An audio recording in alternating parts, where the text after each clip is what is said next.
What do women really want? You can't scroll far on social media or sit through a dinner party without hearing someone joke or comment about penis size, either bragging about how large their partner is or complaining about a lackluster experience. But let's pause and ask an honest question. Do women really want a 12-inch? I'm Dr. Talia Monroe.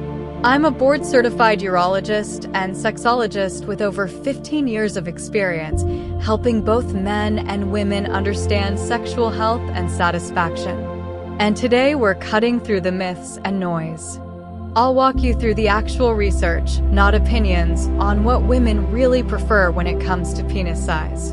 And the findings might surprise you. Before we dive in, I want to address why this topic matters so much. In my practice, I've seen countless men struggle with anxiety, depression, and relationship issues, all stemming from misconceptions about size. The porn industry, locker room talk, and internet forums have created a distorted reality that's causing real psychological harm. That's why evidence-based discussions like this one are so crucial. Most studies on this topic have relied on surveys and questionnaires, asking women directly about their preferences. But here's the problem with that approach: social desirability bias. People often give answers they think are socially acceptable rather than their true preferences. When it comes to intimate topics like penis size, women might feel pressured to give politically correct answers or may not feel comfortable being completely honest. Additionally, many women have limited experience with a wide range of sizes, making it difficult for them to give accurate comparative feedback. Cultural messaging also influences how women think they should respond to such questions. That's why researchers began looking for more objective ways to understand real preferences. And that's where the studies we're about to explore become so valuable. Let's begin with a few clever studies that approach this question not by asking women what they say they prefer, but by analyzing what they actually buy. Researchers looked at best-selling sex toys on the market, particularly those intended for vaginal insertion. The assumption here is simple: what women choose to purchase and use may reflect more honest preferences than verbal reports, which are often influenced by social pressure or bravado. This approach is brilliant because it removes the social pressure element entirely. When a woman is shopping online in private for her own pleasure, she's making decisions based purely on what she believes will work best for her body. There's no audience to impress, no social expectations to meet. So, what did they find? Across 8 major sex toy distributors, the most commonly purchased insertable lengths ranged between 4 to 6 inches. Let me say that again.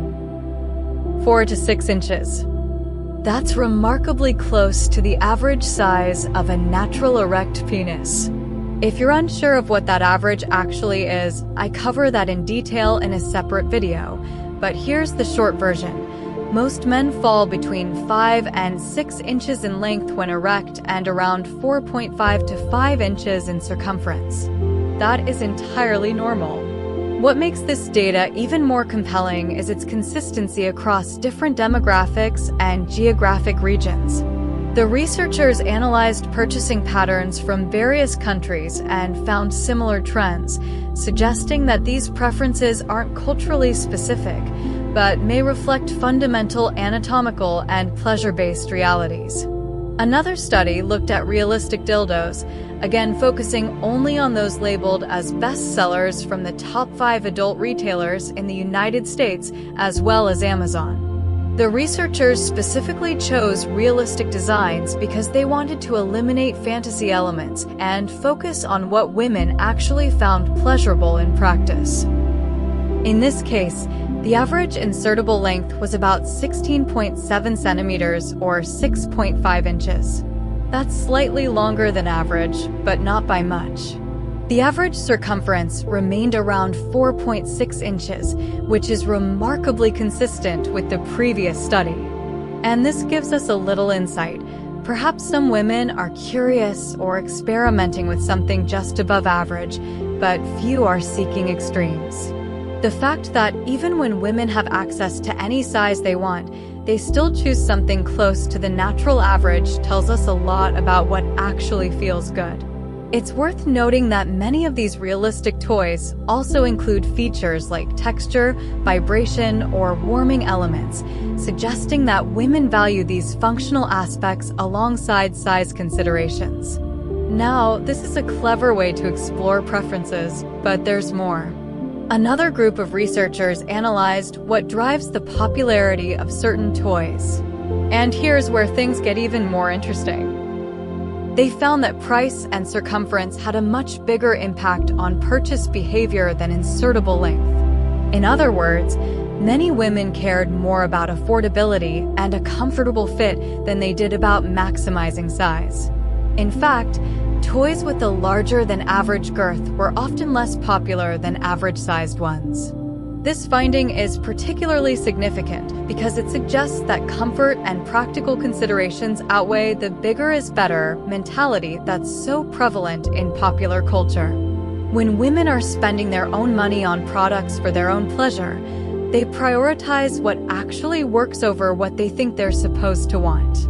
The researchers also found that customer reviews frequently mentioned comfort, ease of use, and quality of materials rather than focusing on size. Reviews that mentioned size often did so to warn about products being too big rather than too small.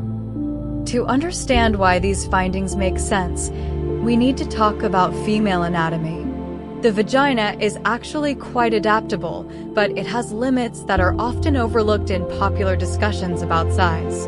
The average vaginal canal is about 3 to 4 inches deep when unaroused, extending to 4 to 6 inches when fully aroused. This means that extremely long penises can actually cause discomfort by hitting the cervix, which most women describe as painful rather than pleasurable.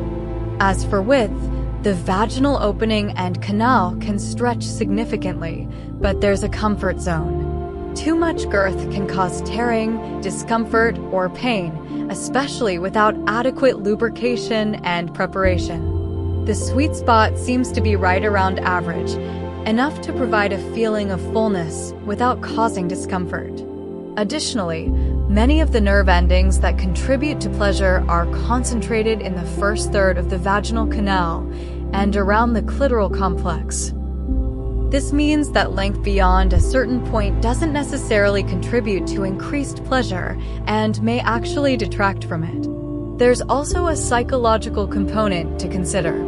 Many women report that their ideal partner isn't necessarily the largest they've experienced, but rather someone who is attentive, communicative, and skilled. This aligns with research showing that sexual satisfaction is more strongly correlated with emotional connection, communication, and technique than with physical attributes. Interestingly, studies have found that men tend to overestimate what women prefer in terms of penis size, while women's actual stated preferences tend to be smaller than what men think women want. This suggests that much of the anxiety around size is based on male perceptions rather than female reality. It's important to acknowledge how pornography and media have distorted perceptions of normal and desirable penis size. The adult entertainment industry selects performers who are well above average in size, creating a skewed representation of what's normal. This has created what researchers call pornography-induced erectile dysfunction, not just physical dysfunction, but psychological dysfunction where men become so focused on size and performance that they can't enjoy intimate experiences. When we look at cultures with less pornography influence or different beauty standards, we often see more realistic expectations around size.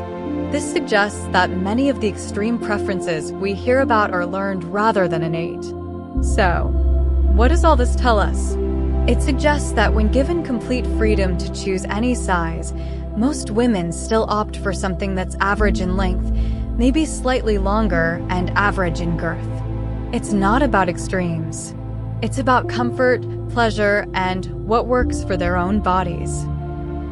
This is very different from the media narratives we've all heard, but it's grounded in data, not fantasy. Bottom line, If you fall within the average range, which the vast majority of men do, you're more than fine. You're normal. And more importantly, you're perfectly capable of satisfying your partner. Yes, there will always be outliers, people who make jokes, people who talk in extremes, but when women make private choices for their own bodies, when no one is watching, they overwhelmingly go for average. And that's worth remembering. What the research consistently shows is that sexual satisfaction depends much more on skill, communication, and emotional connection than on size alone. Women report higher satisfaction with partners who are attentive to their needs, communicate openly, and focus on overall pleasure rather than just penetration. Foreplay, for instance, is crucial for most women's satisfaction, yet it's often overlooked in discussions about sexual performance. Studies show that women typically need 20 minutes or more of arousal to reach their peak pleasure potential, regardless of their partner's size. Understanding female anatomy, particularly the clitoris and its extensive network of nerve endings, is far more valuable than worrying about measurements. The clitoris has about 8,000 nerve endings, twice as many as the penis, yet it's often ignored in favor of focusing on penetration alone. If you found this reassuring, let me take a moment to invite you to explore one of my earlier videos where I dive into a fascinating study. It showed that women who tend to reach vaginal orgasms report a slight preference for longer penile length. But again, we're talking about modest increases, not extremes. However, it's crucial to note that only about 18% of women can reach orgasm through vaginal stimulation alone. The majority require clitoral stimulation, which means that penis size plays a much smaller role in sexual satisfaction than many people assume. Another interesting study looked at long-term relationship satisfaction and found no correlation between penis size and relationship longevity or sexual satisfaction over time. What did correlate? Communication skills, emotional intimacy, and mutual respect. Research has also shown that women's preferences can change based on various factors, including their menstrual cycle, stress levels, and relationship satisfaction. This suggests that there's no one-size-fits-all answer to the question of preference, and that flexibility and attentiveness matter more than hitting specific measurements. And while we're on this topic, I want to remind you of something even more important. Sexual connection is about far more than measurements. It's about confidence, communication, and emotional intimacy. And for many men, building that confidence starts with knowledge, not comparison.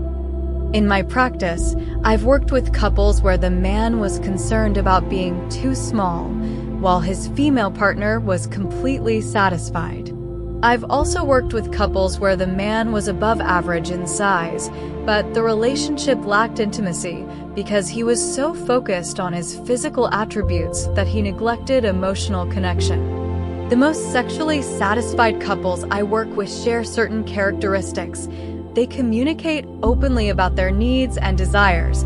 They prioritize each other's pleasure. They're willing to experiment and learn together. And they understand that good sex is about the entire experience, not just one aspect of it. Instead of focusing on size, here are the areas that will actually improve your sexual experiences. Learn about female anatomy and arousal patterns. Understand that most women need extended foreplay and that the clitoris is key to most female orgasms. Communicate with your partner. Ask what feels good, pay attention to their responses, and be willing to adjust your approach based on their feedback. Focus on the entire experience. Good sex involves emotional connection, mental stimulation, and physical pleasure across the entire body, not just the genitals. Address any performance anxiety. Anxiety about size or performance creates a cycle that actually decreases sexual satisfaction for both partners. Consider that every person is different. What works for one partner may not work for another, and that's normal and healthy. One of the most important things I do in my practice is help men break free from size-related anxiety. This anxiety is often based on misinformation, unrealistic comparisons, and cultural myths rather than reality. The truth is that excessive focus on size often leads to worse sexual experiences, not better ones. When someone is worried about their adequacy, they're not present in the moment, not attentive to their partner's needs, and not enjoying the experience themselves. I've seen men with perfectly normal anatomy convince themselves they're inadequate, leading to avoidance of intimacy, depression, and relationship problems. Meanwhile, the solution isn't changing their body, it's changing their mindset and focusing on what actually matters for sexual satisfaction. If you've enjoyed this video, please consider subscribing to the channel. Share it with someone who needs to hear that they are more than enough. And most of all, take care of yourself because you are absolutely worth it. Remember, sexual satisfaction is a complex interplay of physical, emotional, and psychological factors. While size gets a lot of attention in popular culture, the research consistently shows that it's far less important than we've been led to believe. What matters most is being a considerate, communicative, and confident partner. Focus on developing these qualities, and you'll find that concerns about size fade into the background where they belong. The women in these studies, voting with their wallets in the privacy of their own homes, have given us the clearest answer possible. Average is not only acceptable, it's preferred. And that should be reassuring to the vast majority of men who fall within that normal range. Your worth as a partner and as a person is not determined by measurements. It's determined by how you treat others, how you communicate, and how you show up in your relationships. Focus on these qualities, and you'll find that everything else falls into place naturally. Thank you for watching, and remember, the science is clear and you are enough.